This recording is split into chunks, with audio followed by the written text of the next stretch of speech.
গঙ্গা স্নান কিভাবে করবে এটা নিয়ে একটু আলোচনা করি আজকে। গঙ্গা দেবীকে আগে দূর থেকে দর্শন করবে। গঙ্গা দেবীকে ধরে নাও বারাণসীতে এসেছো তুমি, বারাণসীর ঘাটে তুমি আগে গঙ্গা দেবীকে দূর থেকে দর্শন করো। গঙ্গা দেবীর মন্দির রয়েছে দশাশ্বমেধ ঘাটে, তুমি সেখানে প্রণাম করো, বা সেখানে যদি তুমি না যাও অন্য কোনো ঘাটে যাও, গঙ্গা দেবীকে ওই নদীকে তুমি প্রণাম করো। আগে দূর থেকে প্রণাম করতে হয়। দূর থেকে প্রণাম করার পর তারপরে সিঁড়ি বেয়ে তুমি নেমে এলে। সিঁড়ি বেয়ে নেমে নেমে মনে মনে ওই যতক্ষণ তুমি সিঁড়ি দিয়ে নাম দেবে একটা ভাব তৈরি করো যে এই গঙ্গা তোমার জীবনে কি কি নিয়ে এসেছে। এই গঙ্গা তোমার গুরু এই গঙ্গাকে কেমন ভাবে ভালোবাসতেন, তোমার ইষ্ট, তোমার মা অর্থাৎ গুরুপত্নী আমাদের জননী শারদা এই গঙ্গাকে কি রকম ভালোবাসতেন।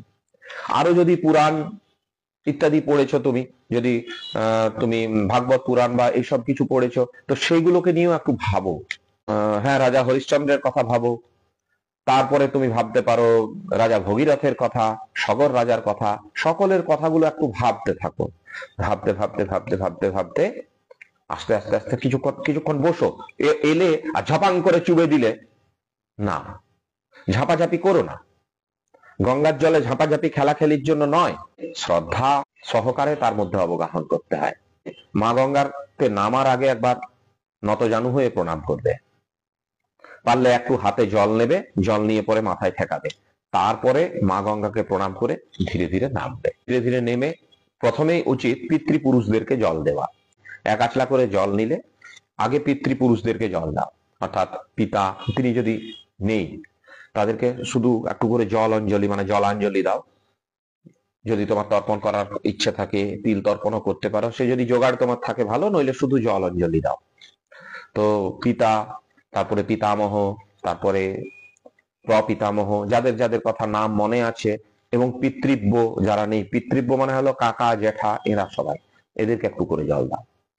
তারপরে মা যদি থাকেন মাকে বাদ দিয়ে মাতামহী, প্রমাতামহী, এইভাবে এইভাবে মাতামহ মানে মায়ের বাড়ির দাদু, তার দাদু, যাকে যাকে তোমার মনে আছে সবাইকে একটু করে জল দাও, যে তোমাকে আমরা শ্রদ্ধার জানাচ্ছি গঙ্গা স্নানে।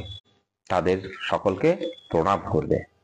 প্রণাম করার পর গঙ্গা দেবীকে পুজো করে হাতে জল নিয়ে গঙ্গা দেবীর মন্ত্র আছে বলেছিলাম তোমাদেরকে, বিষ্ণু পাদাক সম্বোধে গঙ্গে ত্রিপথ গামিনী, ওই মন্ত্র বলে গঙ্গা দেবীকে নমস্কার করে স্নান করবে।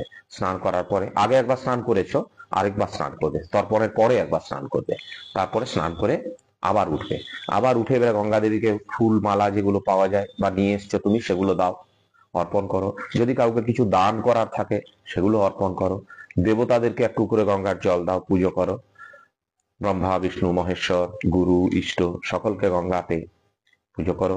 এবং যতটা পারবে যদি তোমার সরঞ্জাম থাকে সেটা গিয়ে পরে একটু আসন নিয়ে বসে যদি একটু ঘটিতে জল নিয়ে তুমি পুজো করো। প্রথমে আসন শুদ্ধি করলে, আসনে বসলে, তারপরে জল নিয়ে পুজো করলে, বিভিন্ন দেবদেবীকে পুজো করে তুমি ইষ্ট মন্ত্র জপ করলে, এই হয়ে গেল গঙ্গা। এইভাবে গঙ্গা স্নান করতে হয়।